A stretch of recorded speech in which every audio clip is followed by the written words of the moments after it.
Good afternoon, everyone. I'm Riley King, and welcome to this Wednesday afternoon edition of the Riley King Newscast, right here on the Riley King Network. It is June 17, 2020. Let's begin this afternoon edition of the Riley King Newscast.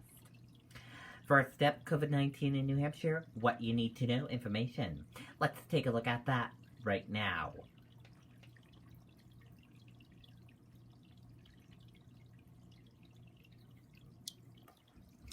And here's a look at that COVID-19 information for all of you right now. There are 5,364 number of people in New Hampshire have tested positive for COVID-19. 2,132,171 number of people in the United States who have tested positive. 326 number of deaths from COVID-19 in New Hampshire. 521 number of people who have been hospitalized with COVID-19 in New Hampshire. 116,788 number of deaths from COVID-19 in the United States. Let's take a look at this current map of New Hampshire right here, where current cases of COVID-19 are in New Hampshire. Manchester, 218. And let's take a look at this map of New Hampshire, where total cases of COVID-19 are in New Hampshire. Manchester, 1418. And now let's take a look at these graphs here. Let's start with the first chart.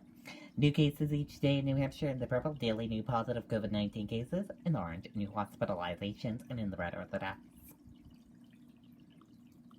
And let's take a look at this chart here, current cases in the purple, total current COVID-19 cases, and in the orange, current hospitalizations. And let's take a look at this chart here, total cases in the purple, total positive COVID-19 cases, in the orange, total hospitalizations, in the red, deaths, and in the blue, recovered.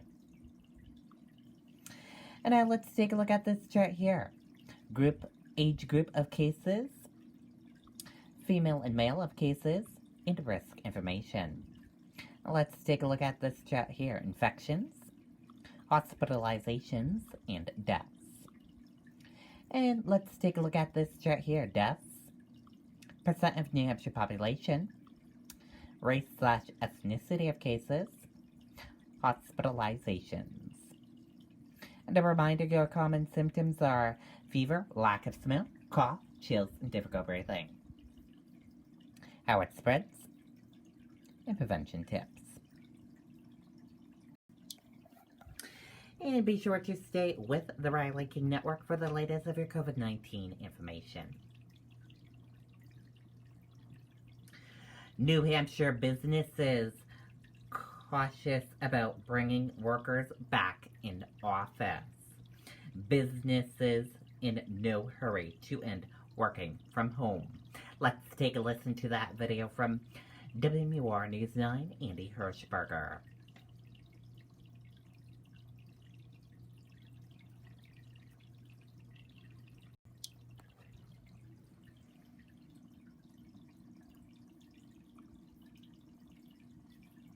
Veltate's Building Supply is here to help build a better summer at your home. From building materials to all types of tools, paint, and everything else you need to make home improvements a snap. Shop online at veltates.com. Visit one of our 9 locations or place your order via phone or email. Eversource is a big company. With 8,000 employees across 3 states, 1,200 are here in New Hampshire. But when COVID-19 hit, they sent more than half of their staff to work from home. Those who stayed followed universal guidelines set forth by the state and the Center for Disease Control, and that will remain in place for a while. Like modified movement plans within the office, entry and exit ways, things like that, and then screening for employees who have to come into the office. Temperature checks with shift changes, as well as a standard list of questions that employees have to answer. Eversource officials say they are used to handling emergencies and already had an action plan in place, and there are no plans for remote workers to return for at least the rest of the summer. So we view ourselves as we were one of the first companies out, but we're not going to be the first one to go back in. Debbie Irving is an executive at Riverstone Resources in the Manchester Mill Yard. All 350 of their New Hampshire workers were sent to work remotely in March. Irving says their return plan is still in the works, but she says guidelines will be strict and no one will be forced to come back to the office. A lot of fear and anxiety, amongst people with this. So we're taking it slow, absolutely taking it slow. We want to make sure that we're not putting anyone at risk for themselves or their family members, and that they're comfortable doing it. Irving said that one thing they miss is the social aspect of everyone being at work, but they also realize that sort of interaction is a long way off. Putting live, I'm Andy Hirschberger, WMUR News 9. Okay, and there you go on that video and that report.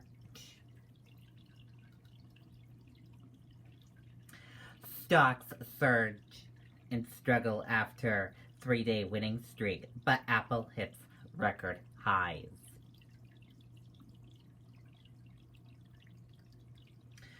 Stocks struggled for direction on Wednesday, following a big rally in the previous session that was fueled by a growing belief the worst may be over for the world's largest economy.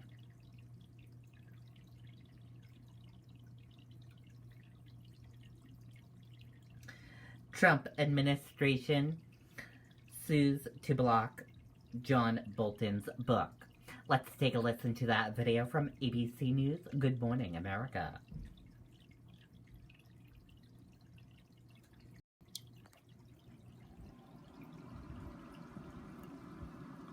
Now to the Trump administration going to court to block publication of former National Security Advisor John Bolton's tell-all memoir. This is due out next week. The Justice Department claiming it's full of classified information that will harm national security. Our Chief Justice correspondent Pierre Thomas joins us from Washington with more. Pierre, good morning. Good morning. Bolton's book is scheduled to be released in just 6 days, but now the Justice Department is attempting to delay that planned publication, setting the stage for an intense legal fight involving the First Amendment and national security. Filed just last night, Justice Department attorneys argue in an emergency lawsuit that Bolton's book, The Room Where It Happened, should be stopped from publication because it appears to contain classified information, echoing a threat from President Trump. I will consider every conversation with me as president highly classified. If the book gets out, he's broken the law, and I would think that he would have criminal problems. The Justice Department claims it's not seeking to censor any legitimate aspect of Bolton's manuscript, but is simply trying to get him to complete a review that would remove any classified material. What we were doing was try to get him to complete the clearance process. The book by Trump's former national security advisor is expected to address efforts by the president to pressure Ukraine to investigate Vice President Biden and his son, and to offer insight into that critical question of whether the Trump administration was truly trying to use millions in military assistance for the president's political gain. Bolton's publisher Simon & Schuster releasing a statement last night calling the Justice Department's action the latest in a long-running series of efforts to quash publication of a book it deems unflattering to the president. DOJ also requests that proceeds from the book be held in a trust for the U.S. government if Bolton publishes without getting government clearance. Bolton's attorney Chuck Cooper telling ABC News last night he's reviewing the Justice Department's filing and will respond in due course. An epic battle underway with the book's immediate release possibly in jeopardy. Whit? All right, Pierre, thanks to you. Also, our Martha Raddatz has the first interview with John Bolton on his memoir in a 1-hour special Sunday night, 9 p.m. Eastern, right here on ABC. Well, hey there, G. Okay, and there you go on that video and that report. And that does it for this afternoon edition of the Riley King Newscast, right here on the Riley King Network.